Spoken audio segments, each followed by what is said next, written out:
আমাদের ইকবাল আছে না, ওকে ধরে ধরে মাঝে মাঝে আমি খাওয়াই দিই। আমার হাতের খাবারটা তোমার ভালো লাগে, খুব ভালো করে চিবিয়ে চিবিয়ে খাবা, তখন হজম হয়, পেটে ব্যথা হয় না। আপনি এমন কেন? কেমন? সবার জন্য আপনার এত মায়া। মায়া আর কোথায়, এই একগাল। আমার বাবাও না ঠিক আপনার মতন জানেন এমন চিট করে খাওয়ানোর সময়, যে শেষ গাল বলে সবচেয়ে বড় লোকমাটা আমার গালে দিয়ে দেয়। তোমার বাবা নিশ্চয়ই তোমাকে অনেক আদর করেন। আমার তো মা নেই, বাবাই সব। সবার সবকিছু থাকে না মা। মন খারাপ হলে আমাকে ডাক দিবে, আমি ওখানেই আছি। তখন তোমাকে আমি এই গ্রামের মজার মজার গল্প শোনাবো। কিরে মা, কি অবস্থা?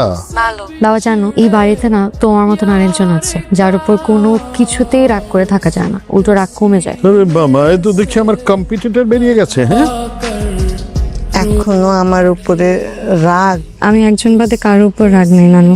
কি নামে ডাকলা আমারে? আরেকবার ডাকবা? নানু, তুমি কি তোমার মায়ের তুমি মাফ করে দিও? এই একটা কথা বাদে আপনি আমাকে যা বলবেন আমি আপনার সেই কথাই রাখবো। ওর সাথে একটা কথাও বলবা না? না। তোমার যেটা ভালো।